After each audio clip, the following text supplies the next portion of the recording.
Welcome to the live stream of the 11th house. I'm Robert Phoenix, and tonight I am speaking to you from a place of semi-primordial darkness as I glitch around and move around and flare up the lens with my glasses. Kind of an interesting experiment here. I'm playing with lights, I'm playing with shadow, and on tonight's show we enter into the realm of shadow as the moon moves into Scorpio and away from the balance of light and darkness with the moon in Libra. Welcome. We'll be here for hopefully 2 hours, as long as the technology and your attention span and my information supports it. It's been a pretty interesting 48 hours in the world. If you haven't been paying attention, Donald Trump has been going through some pretty fascinating contortions in terms of his life, in terms of his taxation, and in terms of his chart. We'll look at that tonight, and we'll also look at what's ahead for us astrologically as I bounce around the screen in an interesting kind of Max Headroomy kind of way. So we're playing with shadow, we're playing with lights as we enter into the season of shadow and light. We are actually moving more towards darkness now than ever before. Last Thursday was our autumnal equinox, and so we are into the descent of darkness, and it will reach its apex on the winter solstice and the precession of the equinoxes. So why don't we just talk about where we are kind of astrologically. We do this all the time as we start the 11th house. And I'm going to switch over some charts here. I'm going to put on the non-reflective glasses as I get into where we are astrologically. I've got Donald Trump's progress chart up. We're going to look at that tonight. It's a very interesting progress chart. You know, one of the things I never noticed about Trump's chart is that he has no Earth in his chart. I'd never really seen that before. You know, I was really focusing on Sun-Uranus conjunction up in the 10th house. Really interesting stuff happening there with the true node and some of his planets in the 11th, and his Mars in the 12th conjunct the ascendant in Leo. But he has no Earth in his chart, which is interesting. He's not very grounded.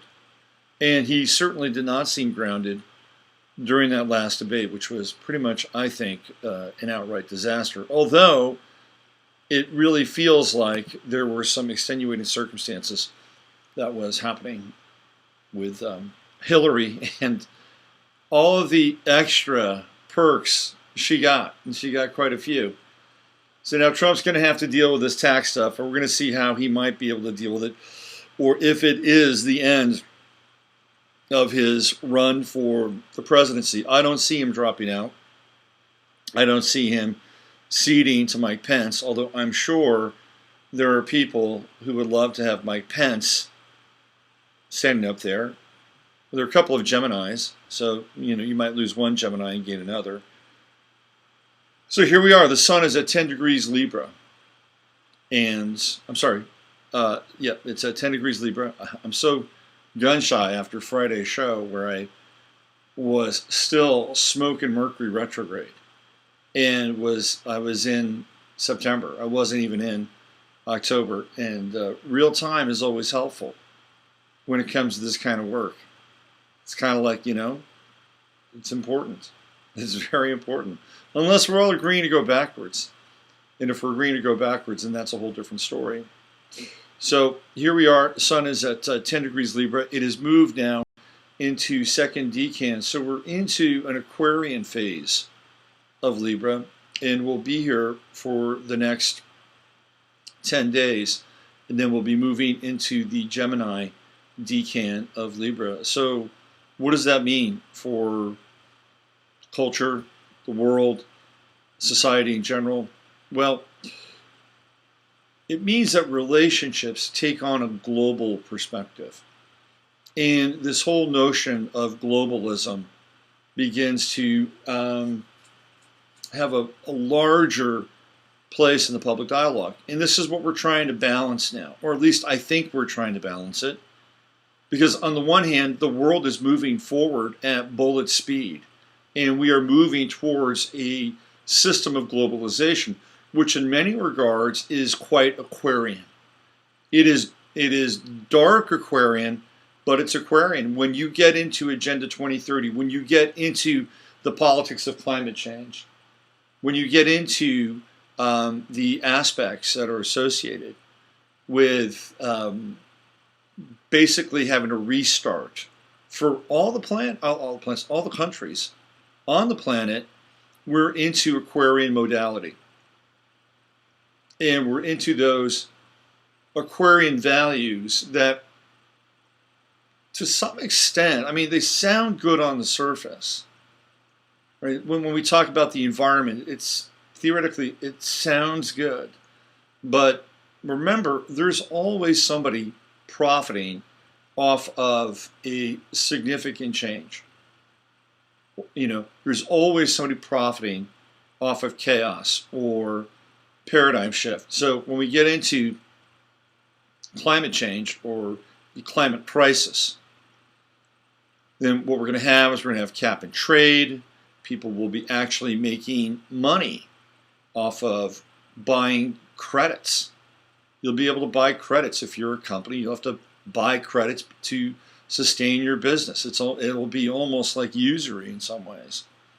And there will be people who will be selling the credits. And it's an amazing abstraction if you think about it, because they're selling nothing. They're selling nothing. They'll be paying to some third party in order for them to continue to do business in a way that may not line up with the Agenda 20 guidelines or Agenda 2030 guidelines. It's a great business if you want to be in it. It's like so far of an abstraction behind the Federal Reserve. It's insane. It's totally insane. So this is what's coming. And yeah, it's right. It sounds great. Like we're going to save the environment. The polar bears, they're not going to be dropping off into the North Atlantic. That the igloos and the ice shelves, and they're all going to remain intact. Isn't that great? Isn't that wonderful? Well, the fact of the matter is that we have an environmental crisis, but I don't think it has a lot to do with what's being sold to us. That's the potential for another show, but it does get into, again, another version of Aquarius, because Aquarius deals with technology. And how did the planet change? How did the planet heat up? How did the weather patterns get broken? How come we don't have a hurricane season anymore? Why is there no more loop current? It's because weather has been altered and mutated and changed, clearly in a way that was visible for a lot of people since the mid-90s. Now, you can go back in time and you can actually see films and pictures where there are chemtrails that have not been inserted. And I know that the chemtrail is look, I don't think the chemtrail is a radical concept anymore. I think most people understand it that have any sense, and they see them in the sky and they see what they're up to. They are not as blatant as they were, but they're still, crisscrossing the sky, playing tic-tac-toe in the atmosphere. And what's happened? The weather's changed. Through the ionic radiation, right? We're talking HARP. We're talking not just HARP, but dozens and dozens of HARPs all around the planet in order to affect and create microclimates, destabilizing climates. If you look what happened in California with the drought, that was completely manufactured, destabilized, and artificial. So what we have now is we have an environment that has been altered and mutated, and we're the ones that have been doing it. And so we've created, well, we haven't, but the quote-unquote powers that be have. So they've created an artificial environment now, and an artificial environment that at times can be not great in terms of weather cycles, rain, heat, you name it, especially heat. So now, what do we have? We have climate change. We have the weather crisis, and it's tied to the environment. And this is what's being taught to our kids across the board. It is unquestioned. It is the unquestioned science of the day, and it should be questioned. It absolutely should be. But of course, if you're going to question it, you've got to go down the rabbit hole. Now, what happens is it creates an Aquarian mindset. It creates an Aquarian paradigm. We all have to pull together, right? We all have to be on the same page. If we're not on the same page, then we're creating something else. And we're part of the problem and not part of the solution. This is what's happening now. So when we get into this Aquarian decan of Libra, perhaps we can have a discussion or dialogue. But I really don't think that that's possible anymore. I think that we've become so bifurcated that what's happening is that we can't even talk, because people are so entrenched in their camps. You have people over here, there's, hey, look, the world is screwed up. We've got to throw all these resources at it. We've got to scale back. The rest of the world has nothing. We should have nothing. So let's all have nothing together. Well, I'll tell you, that's not really going to work, because there's always somebody that's going to have something. Because do you think that the top 0.5% of the food chain are going to play by the same rules? Of course they're not. It's their planet. At least they think it is. So while everybody else is kind of abiding by whatever it is, not, and it's not even them. It's the people that run the planet for them. It's the script that they're creating, right? It's the George Clooney's and the Angie Jolie's and the Bill Nye, the science guys of the world, who are dumbing it down for the rest of us. It's the politicians who plead with passion and intensity that this is how things are, and the only way that we can change them is if we follow their rules. And all of this is tied into Agenda 2030 and bringing people into the safe cities, because the safe cities aren't just safe cities, they're smart cities too. And it's in those cities where everything will be controlled, from how much energy you can use, lights you can use, the quality of your light, the space you have. It's all going to be mathematically figured out at some point. So this is where we are headed, and here we are. We're talking about it. Sun is in Libra, the second decan, and we're having a discussion. We're having a dialogue. And the challenge, and I've talked about this before, is that we don't have any competing models. This is really the challenge, because these people are so organized and they are so intense in creating their globalized system that it's very, very difficult for alternative solutions to come into play. And quite frankly, I don't see any major financiers, or I don't see any major money people coming in and saying, hey, we're going to create something different. Certainly, Bill Gates doesn't want to do it. Bill Gates is in alignment with Agenda 2030. He's not going to step back and say, hey, look, I don't agree with that, and I've got all this money. I think we should try something different. Let's let people begin to decide how they want to live. Let's bring the technology into a place where people can really take advantage of it, instead of taking it out of the country so other people can take advantage of it. Nobody's quite doing that. It'd be great if somebody did, but there is no savior to that end. Sometimes you see a guy like Peter Thiel, who I think he's Libra. I'm not mistaken. And before I knew anything about Peter Thiel, I thought, oh, hey, this guy's kind of interesting. He's a libertarian. He's got a lot of money. He started PayPal, pretty democratic way to exchange money. He was involved in Napster, a little bit of Facebook. And then he just turns out to be this bizarre, anti-aging kind of Frankenstein freak. I'm sorry. Maybe Elon Musk is one of these guys who can step forward and say, hey, look, there's another way to live. There's another way that we can create something outside of this grid. But I don't think so. And so that leaves the rest of us trying to understand how we can be free, how we can be sovereign, how we can share values that are organic, how we can move beyond this divide and conquer strategy. This is all a very Libran, Aquarian dialogue. But do people want to listen? Do people want to hear that? Is it too abstract? Is it too high-minded? Because most people now are just encamped. Absolutely encamped. Let's move on to the moon. It's in Scorpio. It's at 3 degrees. It's an early, first decan Scorpio. So it's Scorpio. Emotions are intense.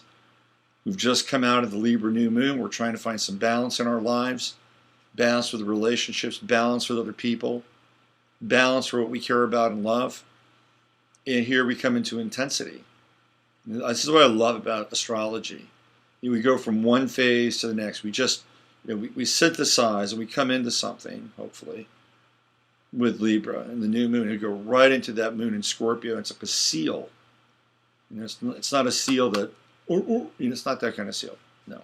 It's a seal that seals the experience. And so wherever we are on the other side of the new moon, in Libra, here comes Scorpio. And now we're dealing with the intensity and the fixity of the emotion. It's like, okay, here you go. This is what you get to work on. Here's what you get to work on for the next 14 days. And then we phase out, we hit full. And the full moon will be in the sign of, if it's Libra, it'll be in Aries. We'll have a full moon in Aries. Should be a spectacular moon in Aries during the fall. And then, so from there, we go into the next new moon phase, of course, which will be in the sign of what? Scorpio. That's right.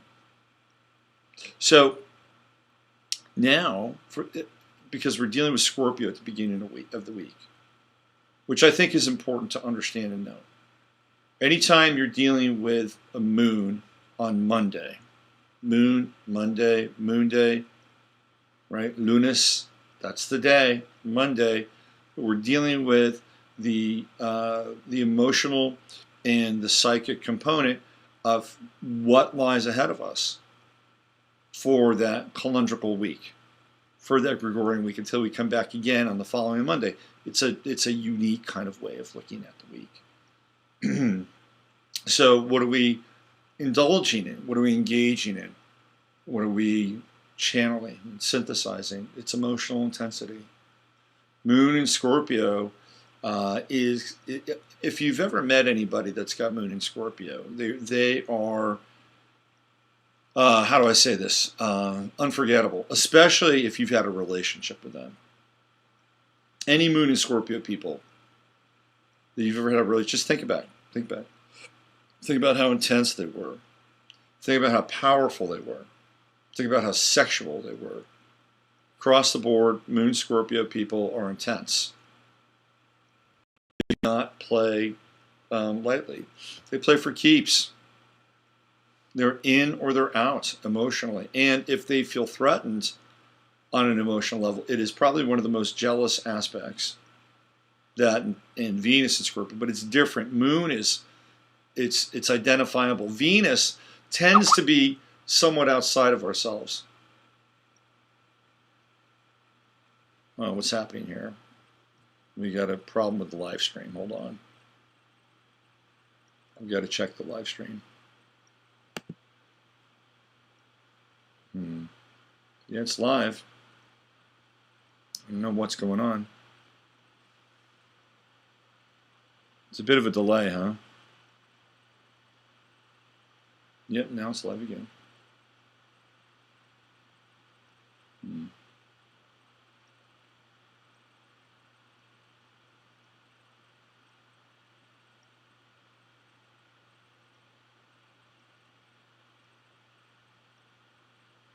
Stream health. It's asking me about the stream health. What's happening with the stream health?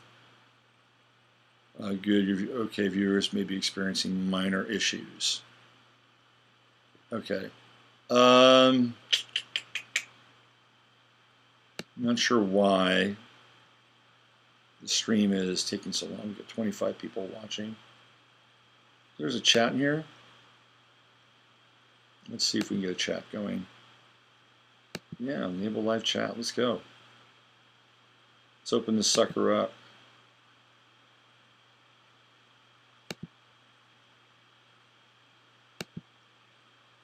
It looks like we've got a chat here on the stream if you want to check it out. I've got it open. Let's see if we can figure something out here. We're still mastering the technology over on the Yahoo side, on the YouTube side.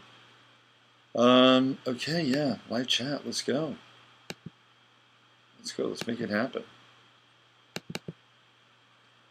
Can hear you. Okay, great. Thank you, JD. All right, all clear. Beautiful. All right. Right on.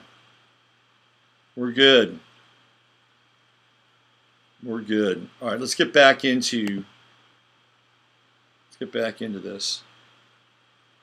So we're dealing with Scorpio energy at the beginning of the week. So what are you dealing with? You're dealing with your desires, fulfilled or unfulfilled. But I'll tell you right now, once a person who has Moon in Scorpio goes through their material, man, they are so powerful. And they are incredibly loyal. And they will die for you, right? So if we can look at this from the personal perspective and then move it outwards, you know, there is an energy here at the beginning of the week that really requires commitment. It requires emotional commitment, and nothing less will be sufficient.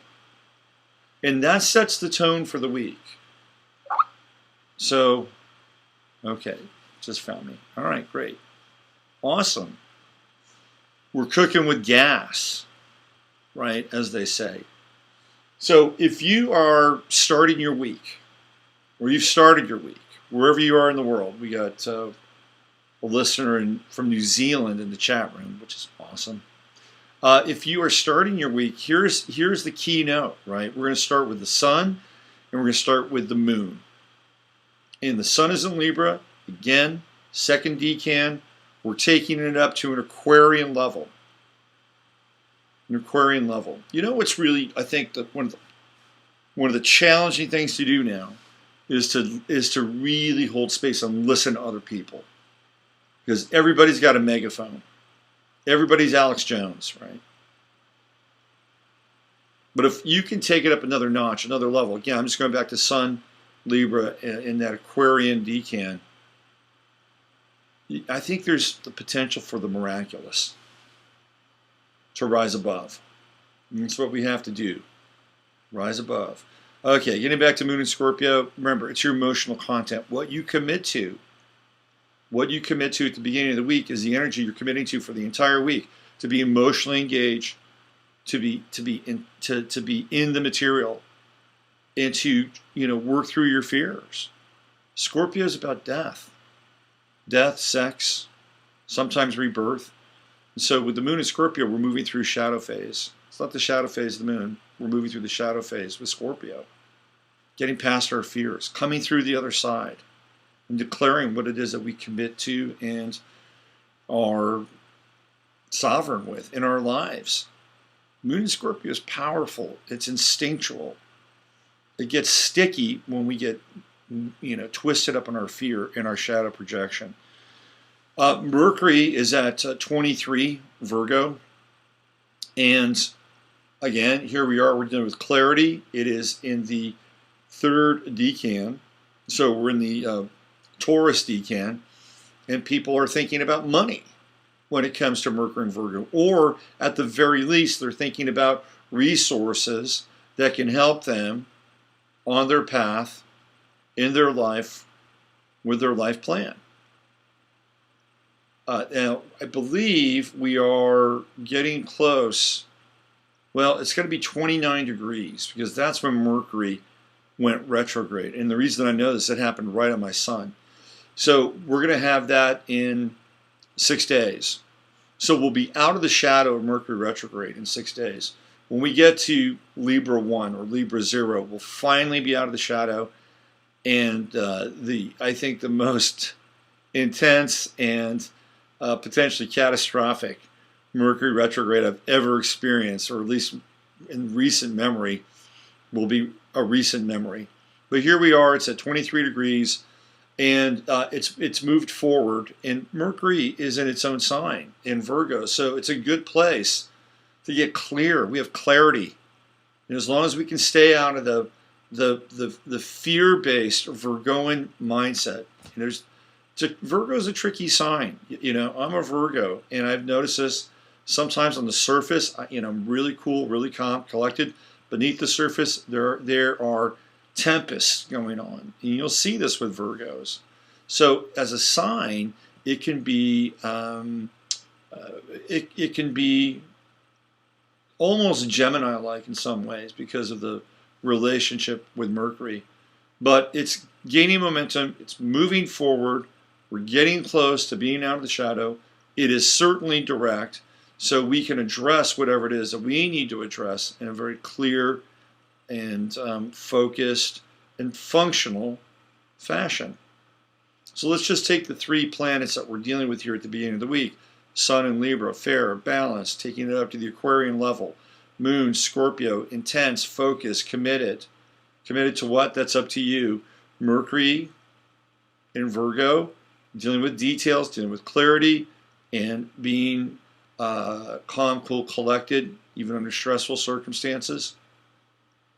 And we're dealing with the 3 planets that are, of course, connected to each other on the western side of the chart, or the 3 signs that are on the western side of the chart: Virgo, Libra, and Scorpio. Let's go to Venus. Venus is also in Scorpio, 11 degrees. Now tomorrow, we're going to have a Moon-Venus conjunction, and that's pretty potent. That is a pretty potent conjunction, because we can deal, or we'll have the opportunity to deal with desire, deal with fear, deal with shadow, deal with complexes. If you're in a relationship and you have intimacy with a partner, the Moon-Venus conjunction is very powerful. Very, very powerful, especially if you are, say, Taurus rising, or you have Scorpio down in the 5th house, which would be, let's see, Libra, Sagittarius, Capricorn, which would make you Cancer rising. So if you have Cancer rising, you'd have the Moon transit and Venus transit down in the 5th house. Powerful, intense emotions, bond. There can also be some, power plays that take place with a Moon-Venus conjunction. What are we working through? What are we working through? We're working through desire.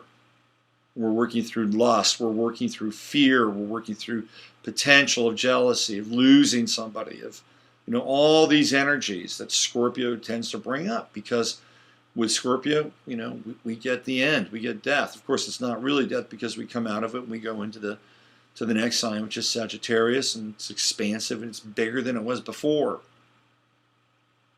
Which is kind of interesting. If you look at the cycle of relationships at times, you go into the relationship cycle. Sometimes they live, sometimes they don't, sometimes they die. But what's on the other side? There's the potential for expansion, rebirth. It's very scorpionic. Very, very scorpionic. So at the beginning of the week, tomorrow, we're going to have that Moon-Venus conjunction. Now, if you are in sales, you're in marketing, or you're doing things that are related to money, other people's money, boy, it could be a very powerful day if you're on your game. You got to be on your game, though, because other people are going to be on their game too, and you could get into some very interesting negotiations, both inside the home and outside the home, with the Moon-Venus conjunction in Scorpio. And that moon is, it is a fresh moon. It is not a fading moon. It is not waning. It is full-on wax. Mars is in Capricorn at 3 degrees. And we're going to have a Mars-Pluto conjunction coming up here pretty soon. Let's see when that is. Let's put this date on our calendar, shall we? Mars-Pluto conjunction. That should be a whopper about that. Let's see what we got going on here. We always strive for exactitude here at the 11th house. All right.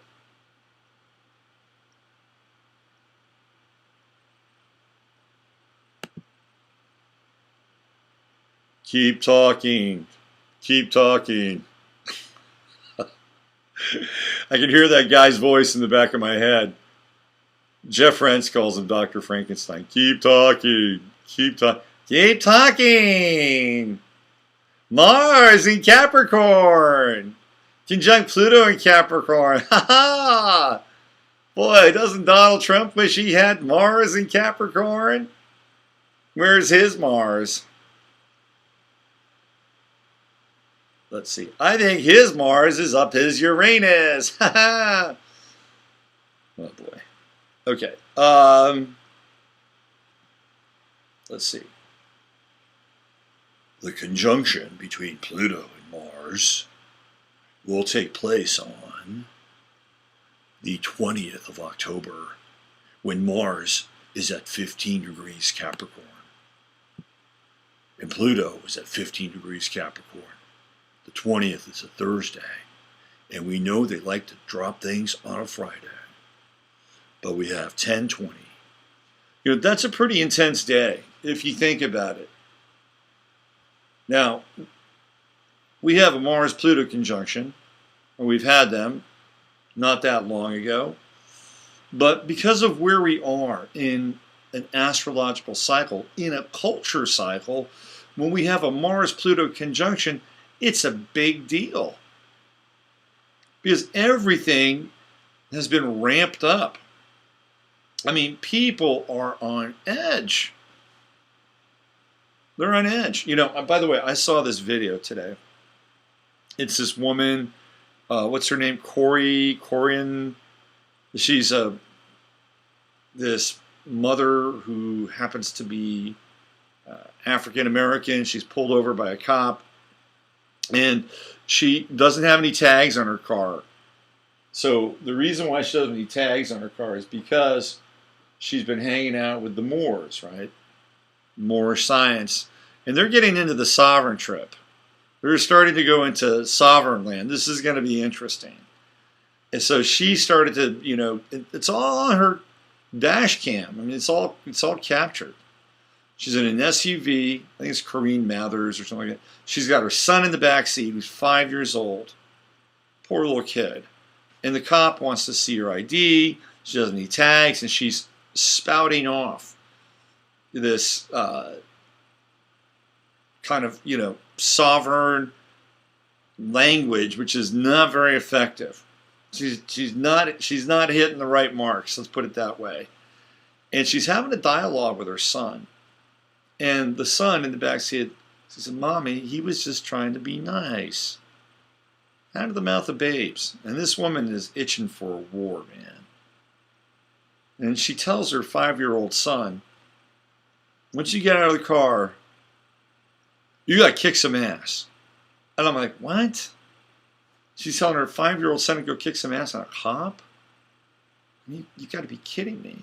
But this is where we are. So what I'm talking about, that's why I brought this up. Everything is ramped up. You know, they've been using Syria and they've been using the Middle East as this tempest, this flare, you know, where these portals, you know, have opened up over time. You know, this is why we're always there. There's just this giant portal that surrounds the Middle East, and you know, all that intense energy just gets sucked right up, and these interdimensional entities are making them, you know, more and more powerful, shooting back down, investing themselves, injecting themselves into people, into our life streams, into our emotions, haunting us. You know, the demonic phantasms, real and imagined. Right, it's all been happening there. Stoking the fires. Well, here we are. We're in a new cycle where it's ramped up. We got this Mars-Pluto conjunction. That is explosive. It's dealing with Capricornian energy. What are we talking about? We're talking about the plutocracy. Pluto and Capricorn, the plutocracy. Mars, Pluto. It's potentially quite violent. Quite violent. Now, I'll tell you who it might affect more than anybody else. That's Russia. Because when Russia reconstituted itself, it became a Capricorn country. That's right, a Capricorn country, opposing the United States, which is a Cancerian country. So, when we get into Mars-Pluto conjunction, we're dealing with, the Capricornian version of Russia, which has, I think, like 4 planets, all in the sign of Capricorn. That's explosive. That's powerful. That's intense. Intense energy. Now, I believe, if I'm not mistaken, if we go into the 4th of July and we look at the chart of the United States, what do we have? We have the sun at what? 12 degrees. That's right, 12 degrees Cancer, which means that even though Pluto has moved beyond the United States sun, it's still an orb. It's an orb by 3 degrees, even though it's moved beyond, or will be, on the 20th of October. You throw Mars in there, and this is opposing the U.S. sun at 12 degrees. The Mars run-up will take place about 3 days before that. So, we're talking, what, the 17th? 16th of October? I mean, that's a very interesting, potentially very volatile time, in this opposition. And the opposition really occurs between Russia, which is now a Capricorn country, and the United States, Cancer. How did they figure that out? How did they figure that out? It's fascinating. So circle, hey, look, we're not dealing in fear. We're not dealing in paranoia. But what we're trying to do is we're trying to look at these things, stay informed, understand the energy, and do our best to either diffuse it or use it. That's what's happening. So I'm just giving you a date. I'm giving you a date.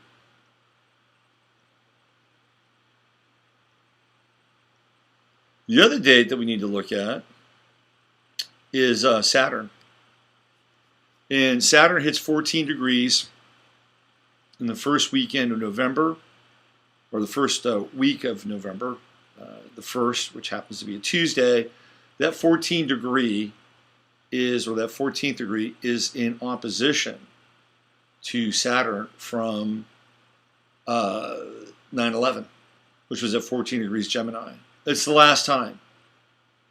It is the last tango in New York City with the opposition. Now, are we going to have an opportunity to finally get to the bottom of all? I mean, to me, it's ridiculous, because we're talking about Americans being able to sue the Saudis for 9/11.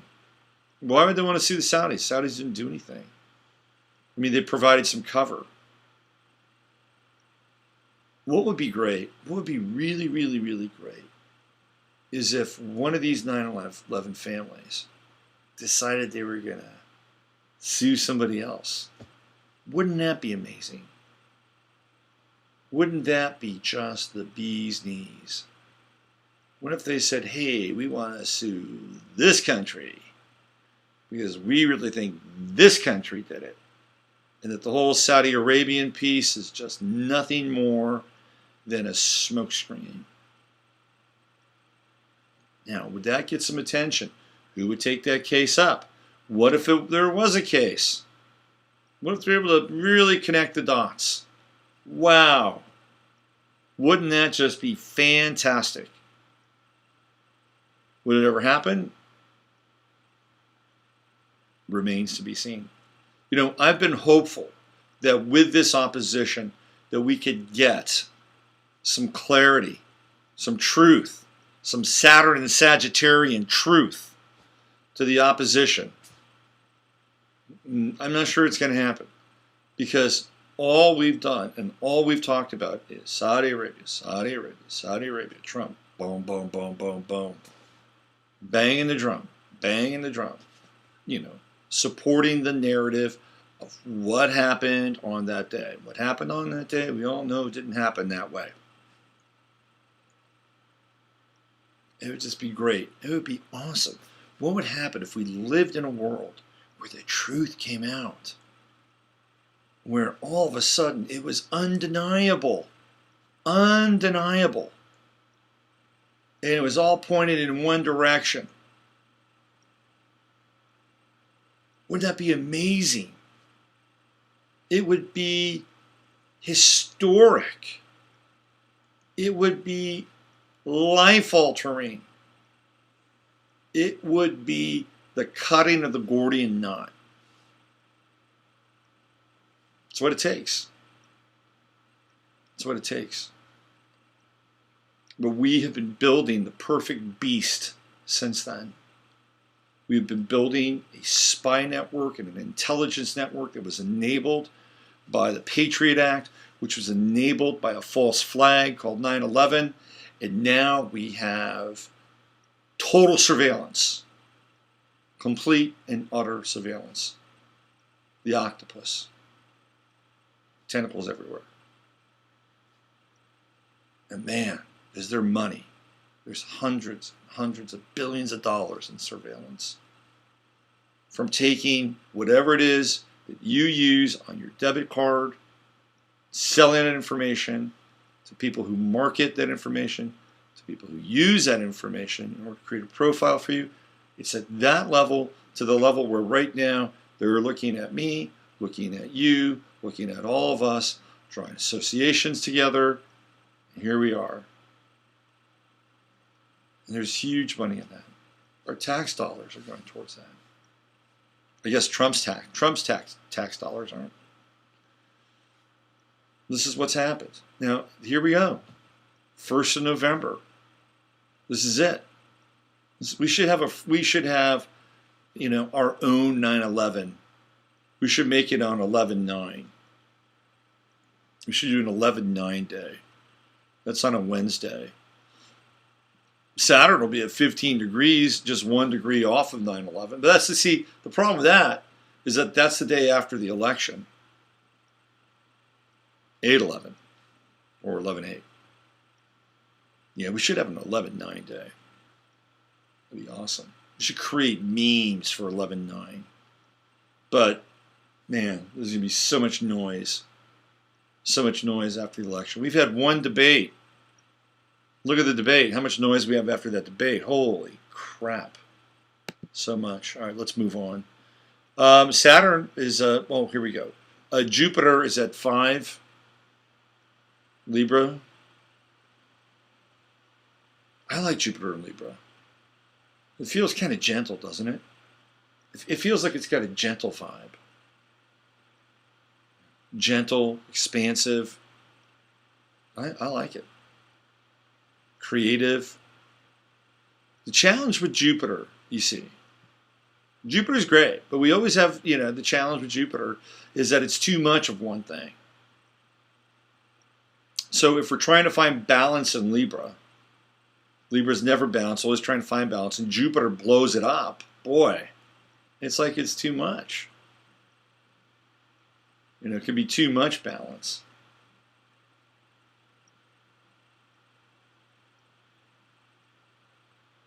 But at the very least, it gives us the potential for having some hope, having some air, some much-needed air come into the equation. Look, I like Jupiter and Virgo. I'm a Virgo. I dug it. A lot of nervous energy, but I dug it. This is different. This is the energy of accord and potentially even peace, which we could use. Remember when peace was a big deal? Give peace a chance. John Lennon, famous Libra. We might see a Lennon resurgence with Jupiter and Libra. Wouldn't be bad. Give peace a chance. Whatever happened to the peace movement? Whatever happened to people wanting to be peaceful? Now we've got social justice warriors. Now we've got, the whole Uranus and Aries. It's radicalized everything. It'd be great if we could get back to this notion of peace, that we could live in peace with one another. Because what's happened now is we have so many conflicts, so many, bullshit false flag scenarios that people are at each other's throats.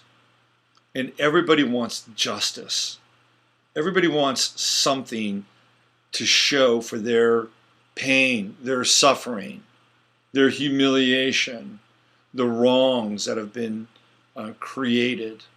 Now, Jupiter in Libra will expand this because, hey, we want to get ours. We had, this got taken from us over here. We want this over here. This is what we want. So there's, again, the potential for that to happen. There's always a dark side to Jupiter. I mean, we like Jupiter.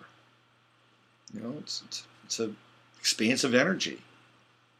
But it's expanding, Libra is very social justice oriented. And we're going to have some interesting times here coming up. There's a movie coming out. It's a remake of Birth of a Nation. And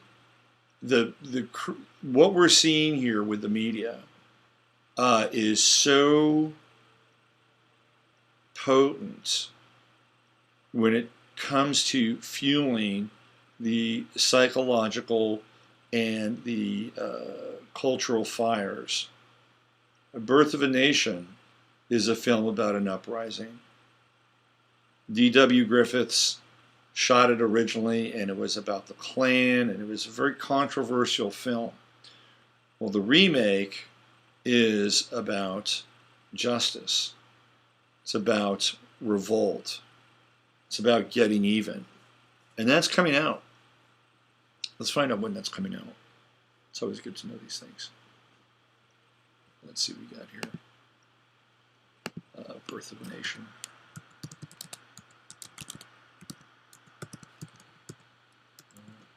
Birth of a Nation. Hold on one second here. Yeah, 2016. So it came out in 1915, so it's been 100 years. It's coming out October 7th. Director is Nate Parker. And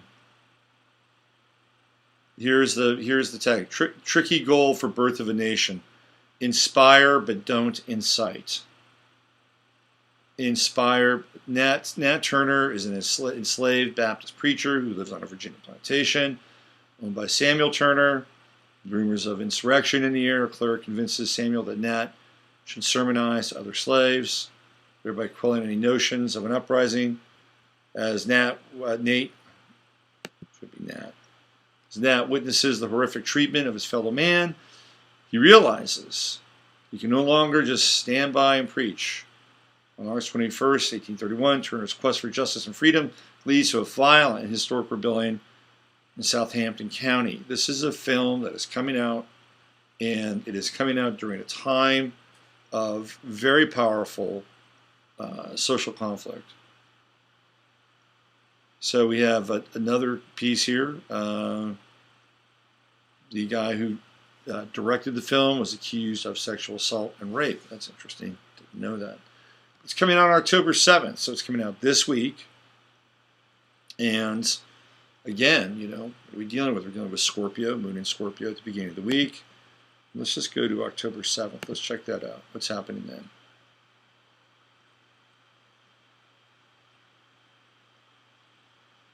Okay, that's on Sunday. It opens on Sunday night. I'm sorry, let's take that back. I'm looking in the wrong month. October 7th, Friday, of course, Friday. Moon in Sagittarius on Friday night. Sun at 14 degrees.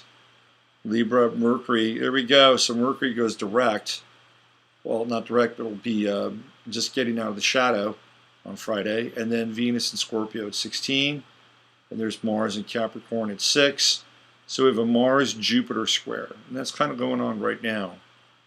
Mars-Jupiter square.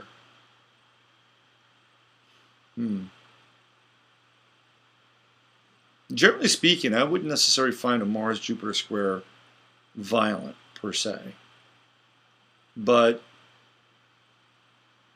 could be. It could be, given where we are in the social situation, the current social situation. Yeah, moon in Sagittarius, that's pretty strident, that moon. It's a pretty strident moon. It can be a very self-righteous moon in Sagittarius. I don't know. I'm just telling you, keep an eye. Keep an eye on the movie. It's opening on Friday in a time of very, very tense social activity. Let's put it that way. Let's see what we got. Saturn will be on the moon that night. Interesting. Very interesting. I have to think about that. You know, when I think of Saturn Moon conjunction, first of all, depression is I was involved with somebody who had a Saturn Moon conjunction. Boy, they were depressed all the time. It's a heavy energy. Heavy. But, we're also talking about freedom and liberation and Sagittarius and expansion. It's going to be an interesting night this Friday night. Very interesting night. Let's see, we got Uranus and Aries at 23 degrees. And we're going to come up here in a couple of weeks with a Sun-Uranus opposition. We've gone through this a couple of spins now since 2011 when Uranus went into the sign of Aries just right around the time of Fukushima. So here we have, I think one more Sun-Uranus opposition. That'll be next year. That'll be the last one. And then the following year, Uranus moves into Taurus, and we're in a very, very different cycle. We get into the Sun-Uranus opposition. It's, again, we want to. We're not in a time where the peacemaker is somebody who rises to the surface and moves to the front of the line. The peacemaker is way behind. The peacemaker isn't even part of the dialogue. You know what the peacemaker is? The peacemaker is the UN. That's who the peacemaker is. In fact, George Clooney, I think his first big movie was called The Peacemaker. George Clooney's an interesting character. And the UN has huge plans for George Clooney. I'm going to talk about George Clooney in the UN on my Friday show. I'm going to spend 2 hours breaking down what the UN is up to.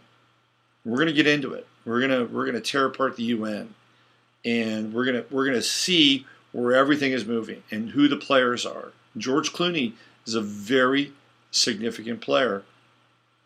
He's now some kind of UN ambassador. Remember his first film.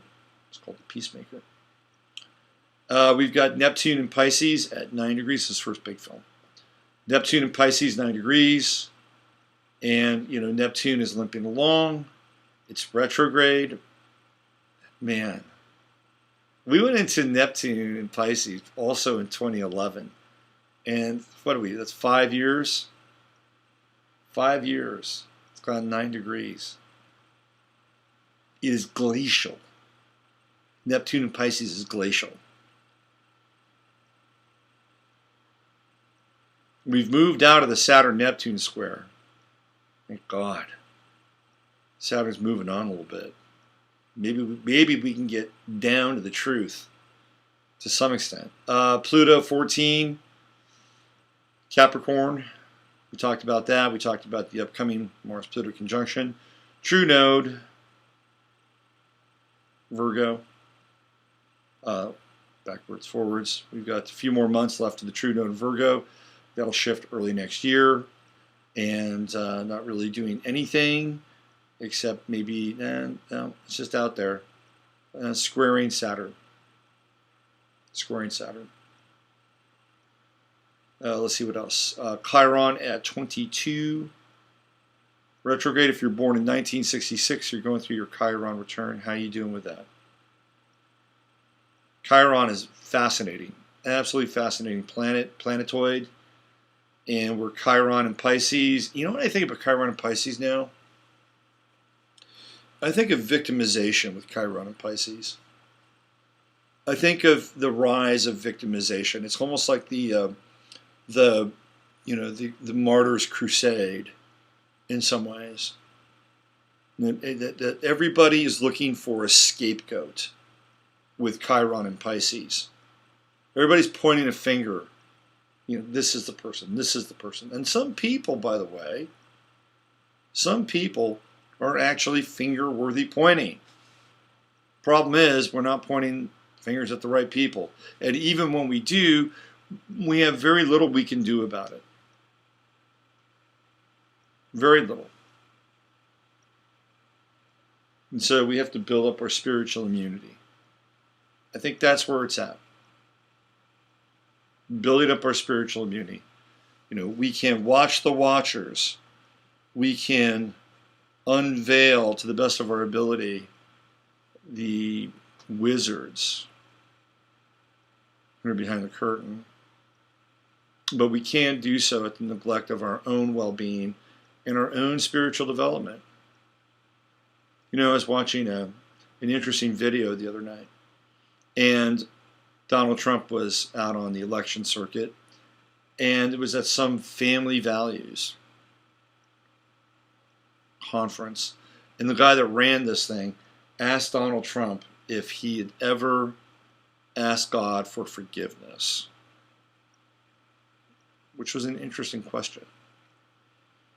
And Trump, in Trumpian fashion, went on to talk about Norman Vincent Peale, who presided over one of his weddings.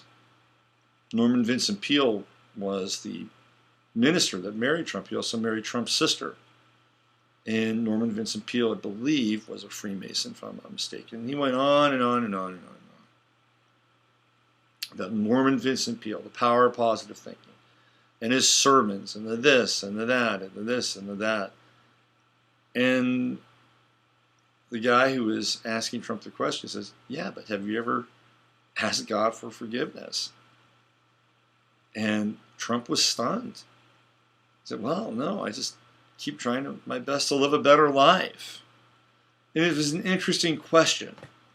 And the reason why it was an interesting question is because it brings up this dialogue about us and God and the divine, and this whole notion of living from a place of peace within. This is an interesting. I was mulling this over about 2 o'clock in the morning last night, because if we are going to be surrounded by the forces of social chaos, disorder, the upside down, if we are going to be dealing with a tide of anger and violence that is rising, how are we going to move through our lives on a day-to-day level? What is going to be your center? What is your touch point, your touchstone? Is it your family? Is it your trip to the gym? Is it your daily rituals? It's got to be deeper than that. It's got to be much deeper than that. It has to do with the bedrock of one's faith. What do you have faith in? That's the big question, isn't it? I think it's the time to really address those questions. Because from where I'm sitting, from what I'm looking at astrologically, we're looking at the ramp up of conditions that are going to get more complex, more chaotic, and more anarchic. Now, that's not to say that you lay down and turn the other cheek. No. Because for me, that's a version of Christianity that I don't necessarily abide with. I'm talking about being in touch with something every single day that gives you a sense of peace, no matter what the social condition is, no matter what. And we can look at aspects, we can see where things are, we can see where the energy is, we can build on it, we can use that relationship inside of ourselves to deal with things like our shadow, our fear, to deal with things like expanding through fairness. That's energy that can amplify our ability to deal with these things in life. And at that point, astrology becomes a map, a fantastic map. You want to get on a freeway? Here you go. Take advantage of the Jupiter-Sun conjunction we had last week. If you're dealing with this area over here, but you got to go through it, and it's flooded, be careful. You got to get through it, though. Because this is it. It's on, this is where you're headed. This is the only place on the map, and blah, blah, blah, blah, blah. You see, there are conditions that we go through. The reflection of those conditions are astrological, and the energy that allows us to move through them in the most elegant and intelligent fashion is right inside of ourselves. We're going to have to cultivate that. I'm just being straight up. Because if you can't cultivate that, you're not going to make it through the next decade. And that's just on one level. That's just on one level. There are other levels here from a place of, and I'm going to say this, activism and being engaged. Because the world has been completely and utterly taken over. Maybe I'll talk about that when we get back from a break. I'm not even going to have a break tonight. I'm working out the Sunday night show here so that I can, get it as close to being just like we had on Blog Talk on Sunday nights. So that we have a break, we have music, and I'm still dealing with and working with this streaming system and getting the bugs out. So why don't we just move into, I'd like to talk about Trump. Let's move into his chart. See what we got here. Hold on a second. I don't want that. I'm looking at the schedule for my baseball team. We did great today. Life is real. Here we go. The Robert Phoenix homily, the baseball story. So I moved away from the elite team that my son was in. Now I'll get to Trump's chart in a second. I just gotta share this with you. And I moved away from it because my son just wasn't having as much fun. I would see more favoritism. He's a Pisces. He's a sensitive kid. Sports is really difficult for sensitive people. Really difficult. It is an externalization process. In most sensitive people, I'm not saying they can't externalize, but they're really, tapped into, how they interact with their immediate environment. Mr. Pisces, of course, is going to be super sensitive. So he was having a lot less fun. And I just said, look, let's move away from select baseball for a while. Let's go back into Oak Hill, which is our league. I'll manage a team. We'll get a team. And we've been doing that now for the last 4 weeks. And I picked up, this is a total great moment. I picked up a boy from our select team from 2 years ago. He just joined our team. And I wasn't expecting him to come play with us because he had such a bad time, dealing with the previous season on the same team. And he walked away from baseball. He was really down. He's just super quiet, super sensitive kid. I just love this kid, though. And his mom said, yeah, we want to come back and play. So we got him on our team. He's on our team. And she told me such a fascinating thing. She said, he would go on to, I think, Facebook or whatever it is these kids are using, Instagram, and he would see pictures, and he'd show his mom. She could tell that he was pretty sad. And then when she told him asked him if he wanted to play again. He got really excited, and he ran. This kid is 13 years old. So I love this. He ran, he got all of his baseball gear together, just as if he was like a young boy playing for the first time.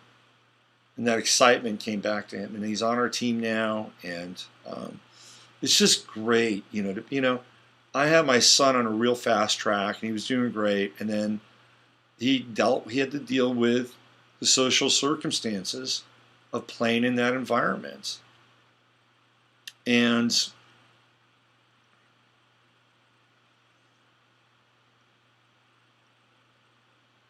it was a big lesson for me to pull him back, say, let's do this for a while, because this is where it's fun. This is where we can have a team, and the team is comprised of just regular boys, and some of them are goofy. They're not the thoroughbreds. They're not a pack of alphas. And I'm enjoying the heck out of coaching these kids. And the boy who came back to our team is a Libra, which is kind of cool, right? Because we're talking about Libra, Jupiter and Libra. His birthday is next week. I'm kind of expanding into, his life. Anyway, just wanted to share that with you. Let's take a look at Trump's chart. Now, if I could show it to you, I would. I'm going to figure this system out here. But with Trump's chart, he's Leo rising, 29 degrees. And the only Earth that he has is that Taurus midheaven. That's it. He's a builder. That's what Taurus does. It builds. It builds. It builds. I think I could probably do a Trump. Channel for just a second there. He's a builder. It's vertical. It's at the top of the chart. There's no other Earth. None. Zero, zilch, nada. Now, transits, this is really interesting. Because when we get into taxes, where are we? We're in the 8th house and the 2nd house. And the 8th house is other people's money, right? Chiron is just ingressing, starting to ingress into his 8th house. The other people's money, the IRS, banks, lenders. It is a point of vulnerability. Pisces, he becomes the scapegoat. Bernie Sanders, look at him. Look at him. He's the reason why. He's the reason why. He's not going to protect the middle class. Yeah. It's coming. It's coming. It's that Chiron ingress into the 8th house. Resources coming from other people. Now, he does have Jupiter. He's going through his Jupiter return. Donald Trump is going to have he's got Jupiter and Libra in the 2nd house. And he's got a Jupiter Sun trine with Jupiter in the 2nd house. And he's going to have his Jupiter return fairly soon. I'll tell you when. Just in case you wanted to send him a happy Jupiter return card. Because I know you all want to send Donald Trump a happy Jupiter return card. His Jupiter return is at 17. Let's see. That's going to be...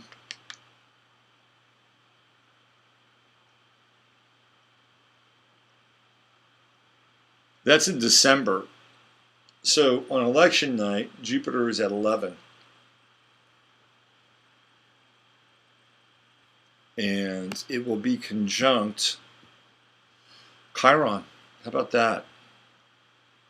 So from an astrological perspective, even though Chiron, transiting Chiron, will not be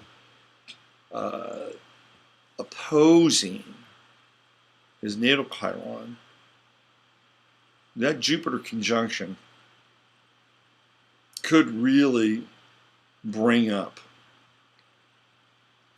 the chirotic vulnerability that he'll be experiencing in 8th house. Jupiter's currently on his Neptune. And, you know, this is where it gets tricky because he's got a Mercury-Neptune square in his chart. You know, I hate to say it, Mercury-Neptune square is the aspect of a prevaricator. People have Mercury square Neptune lie. You know, they lie. Sometimes they lie to the point where they tell the lie to themselves often enough that they believe it, that it becomes real. That's the challenge with the Mercury-Neptune square. Now, if he's into the power of positive thinking and normance appeal and all that stuff, Mercury square to Neptune could also indicate to some degree that might represent that. Mercury square Neptune is shortcuts. Shortcuts. And here comes Jupiter. It's going to conjunct his Neptune, going to square his Mercury. It could all unravel for him. Could all unravel. Now, transiting Mercury is just beginning to go into his 2nd house. So transiting Mercury is actually opposing Chiron right now. Yep. Transiting Mercury opposed. So he has to deal. He has to talk about. He's got to deal with this. Now, the people who love Trump won't care. They won't care. It's like the people who love Hillary, they won't care. And I've said this before, Hillary could be eating a placenta on stage. You know, the next debate, she'd be munching on a placenta. And her folks wouldn't care. Trump, his people, they don't care either. This is where we're at. The people in the middle, the ones who can be moved around, you know, talk about a Jupiter-Libra conjunction. They are, you know, I don't know what I do. You know, Gary Johnson's no answer. That guy's an idiot. Jill Stein I actually like. I should do Jill Stein's chart. Of all the ones, she's probably the most level-headed out of all of them. But she's a climate changer. Yeah, so he's going to have to deal with this. As Mercury goes into his 2nd house, he's going to have to, you know, dig down. Now, look, if you really wanted to find something scandalous on the Clintons, all you got to do is look at the Clinton Foundation. Pay for play, Haiti. I mean, they ruined Haiti. I mean, there's so much scandal around Hillary Clinton, it's not even funny. It makes not paying his taxes or claiming losses, which is really what it's about. Claiming losses on his taxes. It makes that look like, well, not mice nuts, but it's, you know, it's a different kind of sin. This is what we're all trying to do now. We're trying to attach the largest sin possible so that somebody can carry the burden and the weight and become the scapegoat. I mean, we just, you know, we're dying. We are dying for this moment where somebody is the recipient of, you know, 5 minutes of hate or 15 minutes of hate. We're dying for it. It's like somebody's got to pay. So, you know, this is where the social tensions are rising. Can you feel it? Can you feel it? It's intense. The level of hate is becoming, and aggression is becoming pretty pronounced. It's not going to affect Trump's followers. It's not going to affect Hillary. But he'll have to deal with it. And it is clearly something he probably doesn't want to have to defend himself with again. But they could go to the Clinton Foundation and they could find tons of stuff. Tons. If the New York Times really, really wanted to get Hillary Clinton, they have plenty. If they really wanted to focus their laser on her the way that they focus on Donald Trump, you know, she'd be having spasmodic fits and seizures. You know, the other thing I was thinking about, right? Let's just say, for instance, this is real. And this is just a random thought. Let's say this is for real. And they're really going at it. And they're really in a real election. And there's really rigging and everything that goes along with it. don't you think that the supernatural plays a role in this? Like, don't you think that if Hillary Clinton is, a satanic high priestess, which she probably is, don't you think they're going all Doctor Strange on Donald Trump, right? Loading it up, curses, hexes. I mean, think about that shit. I mean, that's got to be pretty heavy. Really. If you are somebody who's in the public light, I mean, even somebody who's minor, you got somebody's radar, and man, they're throwing curses and supernatural lightning bolts at you. See, this is why you got to get in touch with this inner peace thing. I'm telling you. I mean, you got to get in touch with the inner peace. You got to get in touch with the source peace. Because we're living in a world where that's going on. It may not be direct. It can be scattershot, but those energies are everywhere. Everywhere. I was looking at this post on Henry Mackow's site, and there's a guy who's actually suing Board of Education in Toronto. He's suing Ontario, and it's because they have passed this legislation that, they're going to teach third graders about the joys of anal sex. I mean, it's part of their sexual third grade. Why do third grade kids have to learn about this? And not only will it just be like, hey, this is what you do, it's kind of, okay, see this, this is called KY jelly. And, you don't have to be a man and a woman. You can be a man. It's all happening. And he does not have the right to take his kid out of those classes. That right has been taken away from him. If he wants to teach his children at home, it's been taken away from him. Now, how did this law get passed? Well, it got passed because there was a woman who was, she's, say it, she's lesbian, she's gay, and she just thought it would be a really good idea to pass this law so that everybody was as liberated as she is. And of course it was like, no, we're not going to bring this into this. You could take your kids out. You could take your kids out. Didn't happen. Just like in California. I remember when gay marriage passed. It's like, oh, don't worry. Don't worry, we're not coming for your children. We're not going to bring it into the schools.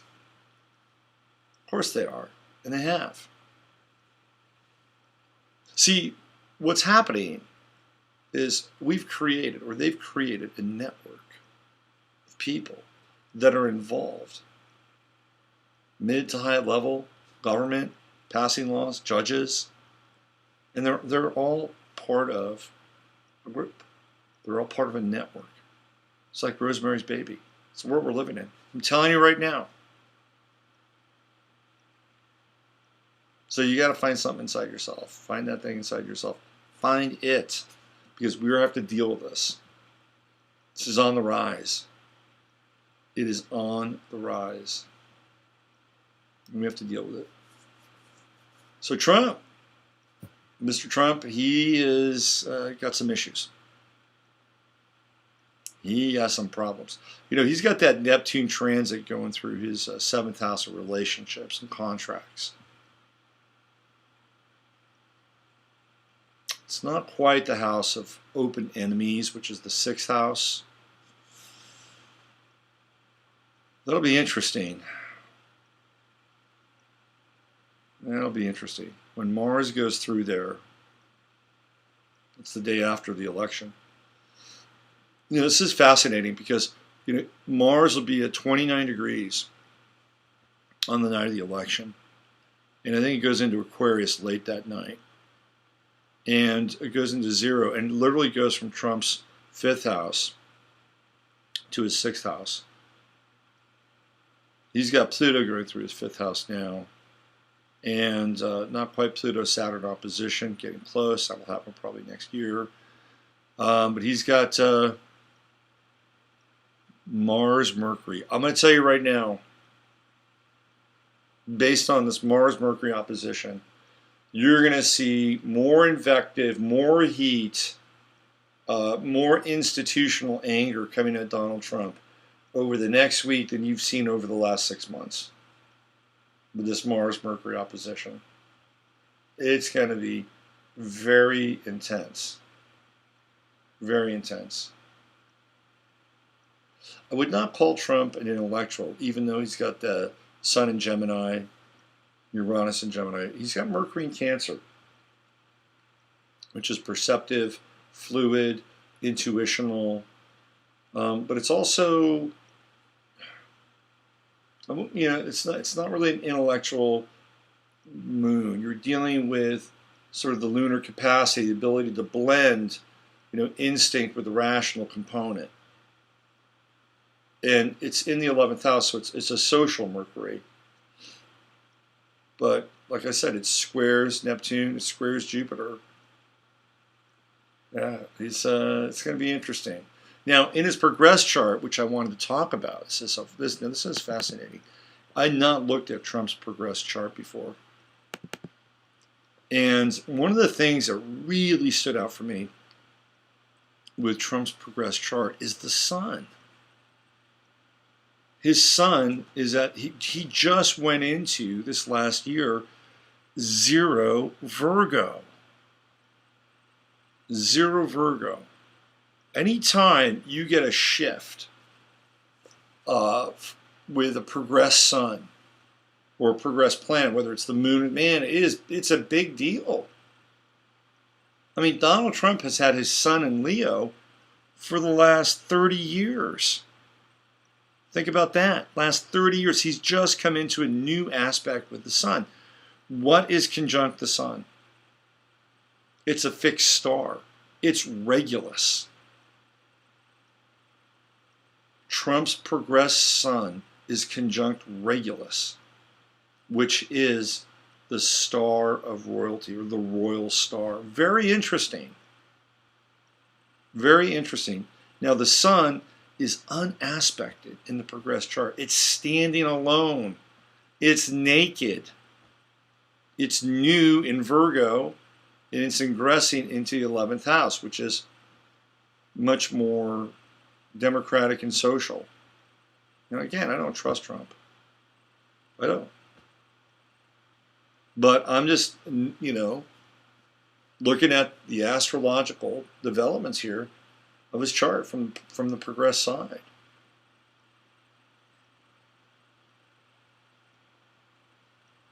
Libra rising, 24 degrees. He'll have that for the next 6 years. And then he'll go into Scorpio. Neptune, Mars. Hello, there's Mars. Yep. Venus, Chiron, and Jupiter on the ascendant. Now, remember back in the old days, Mars in the 12th house. Danger, danger, Will Robinson, the house of hidden enemies. When Mars is there in the 12th house, the old school is supposed to look at it and go, you got to watch your back. Especially with Mars transits in the 12th house, you got to watch your back. Don't put yourself in a neighborhood that's tricky, dangerous. Where's transiting Jupiter? Transiting Jupiter is conjunct progressed Mars. So it's expanding. It's expanding this Mars quality. Now it's in Libra.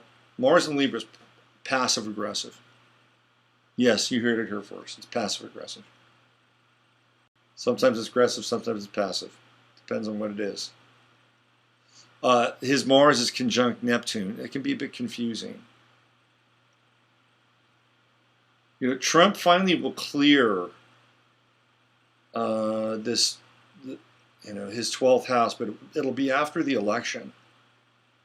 He's going to have Jupiter conjunct Venus and Chiron. I mean, I'd really have to go through this and work with it. With this Jupiter, Jupiter transits the 12th house. are generally chrysalis-like. They're expanding opportunity on the inner planes. That's how Jupiter in 12th house works in the transit space. Now he's got Saturn progressed. His progressed chart is very unusual. He's got the stellium of planets in Libra, 12th house, true node Uranus, where 8th house Gemini, other people's money, progressed moon, his moon in the natal chart is in Sagittarius. In the progressed chart, it's in Cancer. And he's got Cancer 29 anaretic midheaven. You know, so all of his Cancerian statements about America being great, and you know, I think he's actually truthful about this, especially because of his progressed moon. But he's having to do deals. He's having to do deals. He's having to do a deal that is going to compromise him, because he's got a moon Chiron square progressed with Chiron in his 12th house. Libra's negotiation. He's doing a deal. It will compromise him. It might come out before election night. It would be, let's see, 19, might be just after the election. But he's doing a deal that's compromised. That's the moon square Chiron. But his intention with making America great again, I think is quite real, especially with Cancerian midheaven, moon in Cancer. And Saturn's right there on the midheaven too, but it's in Leo. He's got Saturn, Pluto, Mercury, all in Leo. A lot of pride. A lot of pride in the 10th house, at the top of the chart. Hell of a lot of pride. Saturn transiting is going through his progressed 12th house. That's money, resources, publishing, right? Sagittarius coming out in New York Times, or New York Times, Washington Post. And transiting Saturn, opposing his true node, south node. His progressed south node now is in the 2nd house. And right around 18 degrees, he could be in trouble with that progressed south node in the 2nd house and Saturn conjunct that. He could have some real issues. But this is interesting, this Sun conjunct Regulus. And it's just out there, unaspected. Interesting stuff. By the way, did you guys notice, remember last week I was talking about how there would be a moment where you would see how Trump and Hillary were really friendly? Did you catch that, by the way? That happened. And it was he was so deferential to her. You know, because, you know, he's like, he wanted to call her secretary, because, you know, he was so, but it was above and beyond. It was all bullshit. But you know what I'm saying? I mean, it was there. By the way, if you took my course, the 11th House Academy, and you were studying my course, I have a whole section in there on relationships and synastry. And I looked at Brad and Angelina Jolie. And what did I say? I said, back in the course, I looked at their charts. I said, they're going to get a divorce. I saw it. I saw it in their charts. And what's happening? It's the Illuminati breakup. It's going down. Tom Hanks and Rita Wilson are getting a divorce too. I've also heard that John Travolta and Kelly Preston are getting divorced. I can't really confirm or deny that. It's the season of divorce in Hollywood. We have a new Tom Hanks film coming out too, right? Inferno, Dan Brown novel about the plague. Tom Hanks is a Cancer. That's why America loves him. America loves its Cancerian actors. Takes them straight into the bosom. Tom Hanks, Tom Cruise. Hey, they're both named Tom.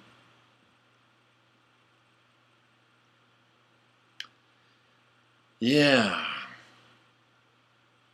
What interesting times we live in, right? I was going to talk a little bit about synastry tonight.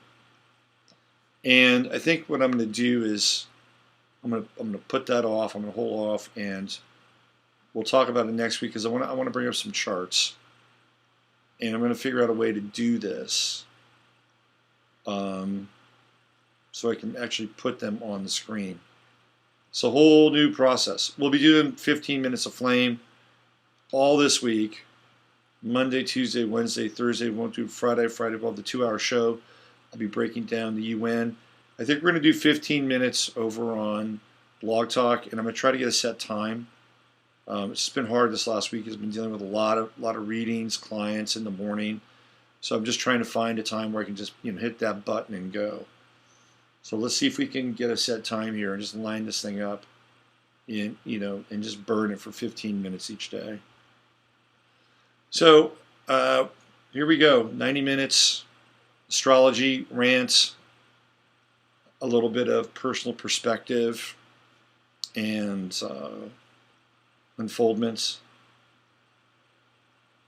Yep, that's where it's at. Just a few quick reminders. If you want to avail yourself of my services, you can go to robertphoenix.com. I do readings, all kinds of readings. If you are interested in my course, you can go to my website, read all about it. It's a 16-hour video course. It's terrific, high production values. We've got labs. We've got workshops. We've got lectures. It's great. I had a really amazing young guy help me out, produce everything, edit it. Extreme eye for detail. I'll put it up against almost any course out there. And we meet once a month. Next month we meet on Saturday. We talk about the material. So if you're interested in that, that's on my website. And that's about it, boys and girls. I tell you what, I'll throw this out there. Since we're in the season of synastry and sharing and wanting to, get closer with people that we love, relationships, coupling, interpersonal dynamics. If you want to do a synastry reading with a person or just you and their chart, I will take $33. If you're listening to this for, this will go for this week. This week's special, I'll take $33 off of my reading price, and we can get into synastry and relationships.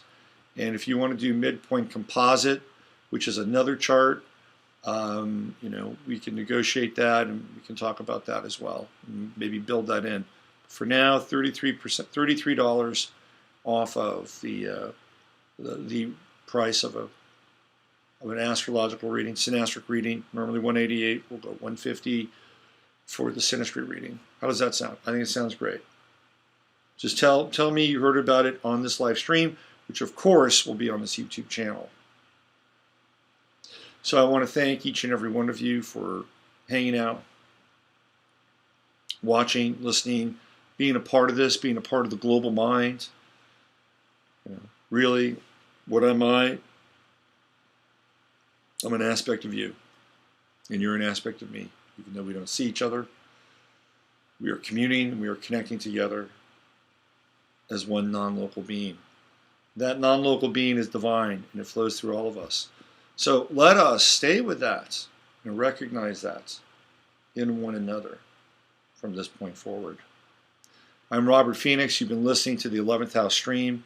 I want to thank you from the bottom of my heart. I'll see you tomorrow on Monday for 15 minutes of flame.